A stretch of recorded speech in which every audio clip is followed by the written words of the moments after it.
One of the things that I want to do is stop using the words design thinking like they're a proper noun.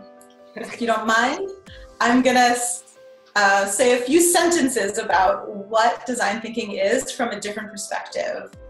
Basically, if we recognize that everything around us is designed, and we recognize simultaneously that we have problems, it's important to understand that then we need to design better things. If we realize that, we realize that the skills of a designer, a person who designs things, are really important for us to understand and develop in young people so that they can design better solutions for the future. And so the term design thinking is really just saying, what does it mean to think and act like a designer? And to do that, we have to unpack it. And all those different dimensions of processes they use and mindsets they use is encapsulated in that term design thinking. So when I hear the words design thinking and we're looking for those quick things to write down, I feel like we don't remember the depth of what this is about, which is about being curious about what it means to design the world around us. And thinking and acting like a designer is all about making the world better.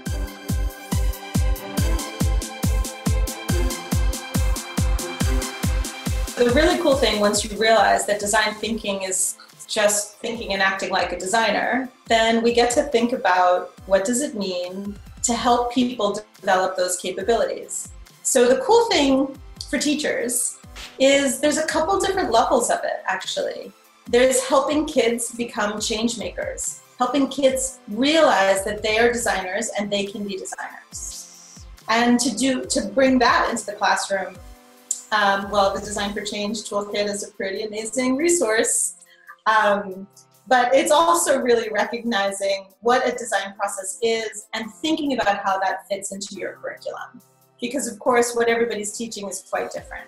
And the nice thing is we have a simple set of processes.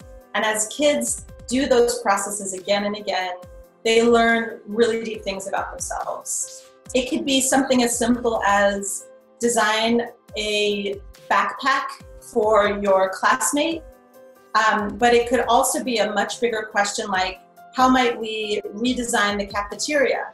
Or it might be, what would you design for a person in history? What would you design to help Gandhi with one of his problems? It could be all types of questions, and this same process can apply.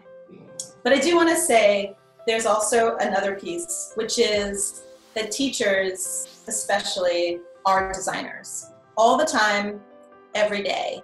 You're designing curriculum, you're designing your classroom, you're designing interactions with students. And you can get better and better and better at designing all of those things. So that same process that you've seen with Design for Change, you could also use as a teacher to say, how might I better engage my students around learning math? Or how might we as a teaching community collaborate more often in my school? Or how might we involve parents in their child's learning in a deeper way? And these can be design questions that teachers can frame so that they're thinking and acting like a designer as well.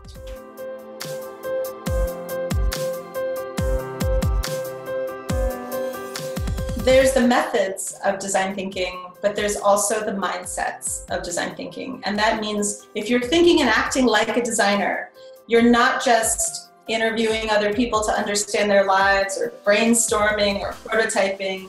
You're also bringing a certain attitude and value system to those methods. So one of them, which I think is very rare in schools everywhere in the world, is being collaborative. It is really hard to come up with new ideas if you're only talking to yourself. So how do you collaborate with students, for instance, to ask a bigger question, or other teachers in your community? I think the way schools were designed, it's really hard to collaborate because it's hard to find the time, it's hard to find the priority, but better ideas come from working together. So the first I would say is collaborate. The second skill I would say that's really important is I'm going to merge two because they're both important and they're related, which is empathy and curiosity. Empathy is really about caring about other people's experiences and being, I don't think you can have empathy unless you're curious. And I find we work a ton with teachers. I love teachers. I'm so committed to helping teachers really find their inner designer. But I do find that teachers say things like, I work with kids all the time, of course I care about them. But inquiring into the lives and the needs and the experiences they have is very different than caring about them.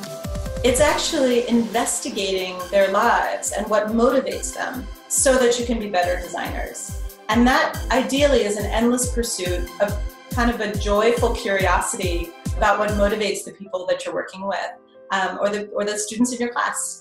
So that second skill I kind of see as one, empathy and curiosity. And the third I'll just offer is the thing I think is most rare in education, which is actually optimism. I think that the field of education is so hard, and the students and all their demands and their families and all their demands, and man, the load of it is really heavy. And I think because of that, it's actually really hard to constantly believe that a better future is possible, because we see the hardest times and we see the pain that people are in and we see the struggles they have. And we might have micro moments of joy, but when we have the kind of feeling of the education system, it's very hard to feel optimistic. And you cannot design a better future unless you believe a better future is possible. So optimism is the biggest one.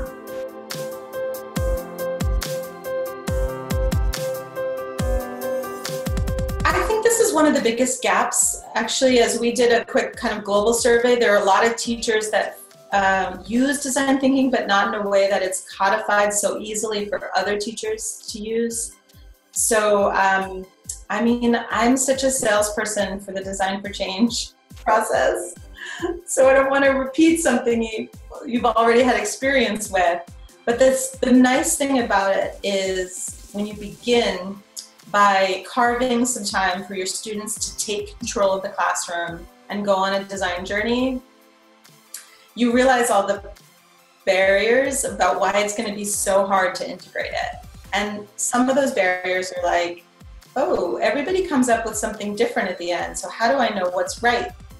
Well, right isn't the same anymore when you're in a creative process. Right has a lot to do with the journey of understanding who they're designing for and how well they're meeting those needs. And you know, that's hard in a classroom. So I would say like a great starting point is to find a low barrier way to try something, even if it's after school, and see what it feels like as a teacher to watch that journey and realize, oh man, this is going to be hard to integrate. And then find simple ways. You know, you could, instead of making it at first about the curriculum, you could make it about your own understanding of your students. Go visit their homes, meet their families, look at the games they play, how they communicate with each other, as a way of understanding their lives in a bigger way, and see what that sparks in you about how you might design your classroom for them. So those are two different angles. One is more curricular and one is more about problem solving.